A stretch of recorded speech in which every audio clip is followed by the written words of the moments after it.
Welcome back to Louisville Live this morning. It's time to open up the legal line, 276-2118. Attorney Karl Truman is here with us to answer your legal questions. Karl, welcome. Morning. Good to have you this morning. Great to be back. Now, I got to tell you, I ate my Jefferson County Public School blueberry muffin. Now And you they replaced left it. me a zucchini.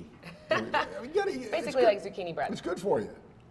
Zucchini is good. Yeah.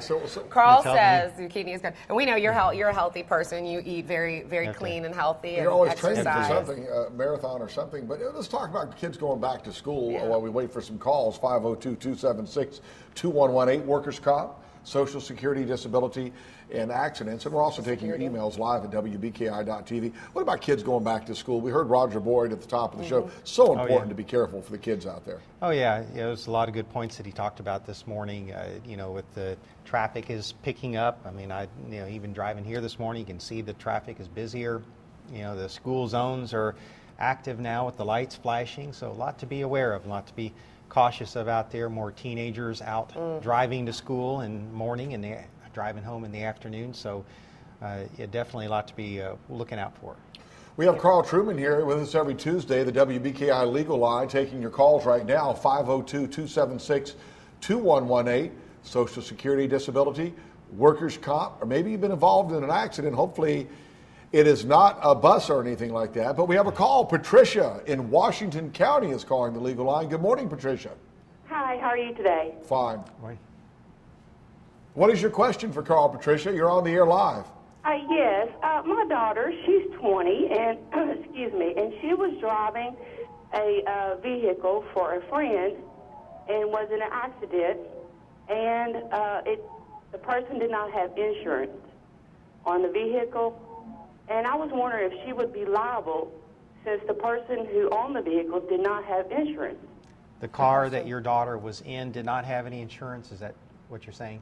Correct. Okay.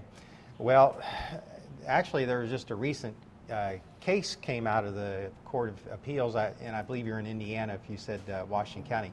So where you can be cited for not having any insurance on the vehicle, even if it's not your car, and even if you didn't know about it, you can still be cited for it. And yes, if your daughter was the one at fault in causing the wreck, and there's no insurance, then she can be held personally responsible for it. Now, also, it doesn't end there, though. You have to look at in your household. Does she have a car? Is she listed on a policy in your household? On your car, is she listed on any other policies that then could also provide some coverage for her? So, but yeah, she could actually even be cited with a ticket for driving a car without insurance, even if she didn't know it. Now, if she has insurance with her parents or on their policy, does that cover that car? Right. It doesn't cover the car. It covers her as a driver because, so yes, if she has her own coverage on her own car or on her parents' policy, if she's listed as a driver, then that can extend to her driving somebody else's car. The car she's in would be primary, so if they had insurance on that car, they would step in first. But if there's no insurance on the car and she had her own insurance, then they could step in and pay any claims or protect her. And a teenager is not going to ask someone, do you have insurance? They just get in the Not car likely. and go. Well, nobody. I mean, who would? Yeah. That's good to know, though. I would have thought that her insurance, or if she's covered by her mom, I thought insurance covers the car, so I wouldn't have thought it would transfer over. I know you're saying that it can. Well, the car is what coverage on the car is primary, but but again, if you have your own insurance and you borrow my car and it doesn't have any insurance on it, and it's your fault and you hit someone, then your own policy will cover you. Okay. Patricia, it if you doesn't need more cover the car; it information, covers you. Feel free to call Karl Truman at his office, and you'll see his number on the screen, and you'll see his website on the screen. But we're taking your calls live right now here on Louisville Live this morning, on this Tuesday morning, 502-276-2118. And we also have emails. Tom in Louisville, Karl specializes in a number of things, workers' comp, Social Security, disability, and accidents. Why does it take so long to get a disability rating? I have been out of work for a year, and making ends meet is hard, Tom wants to know. Well, I assume Tom's talking about workers' compensation claim, and some of the language people use we hear terms like disability rating. There is really no such thing as a disability rating. It's called an impairment rating. And so an impairment rating, and you get the impairment rating typically from your treating doctor at the point you reach maximum medical improvement. So you have to be done treating. You have to be what's called medically quiescent. You're done treating. You're as good as you're going to get.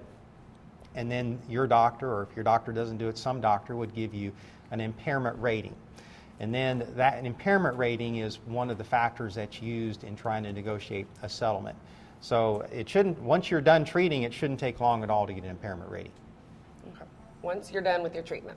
Well, we're taking your phone calls and emails, 502-276-2118. Give us a call right now because we're live with Karl Truman. He has offices and practices in both Kentucky and Indiana, and especially southern Indiana, where he lives here in this area. Another email from Andrew. Andrew in Louisville writes in for Karl, and he says, I'm a top sales producer for my company.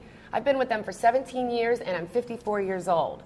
I can retire in a few years and just might do it. I've never had a bad review. However, the last 2 years, my supervisors wrote me up for things beyond my control. I suspect they may force me out and hire a younger employee. Is there anything I should do to defend myself? And Karl, I was just saying, I've heard this story a few times from people. Well, I mean, it's unfortunate that companies wouldn't value older employees versus trying to get rid of them. That's really unfortunate. So the big thing would be to document, is this a pattern of other, are they doing it to other people also?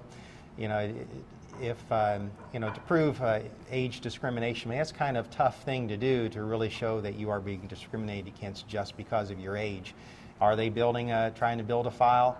Who knows? Definitely document things. But again, I think one of the things to look at is, are they showing a pattern of behavior? Have they done this to others in the past? And if so, trying to document, trying to keep a record of that. So if you do feel discriminated against, you know, you can really back up your claim.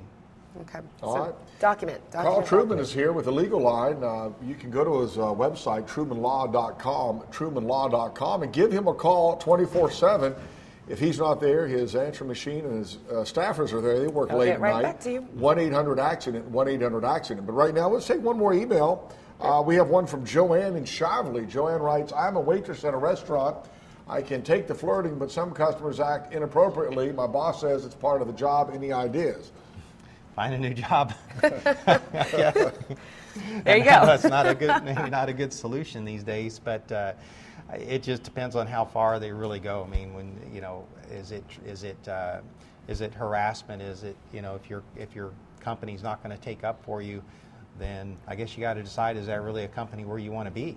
And she asks, you know, or she states that her boss says it's part of the job. So I guess maybe she's wanting to know is it her boss's or her company's responsibility to sort of step in if she says this is too much?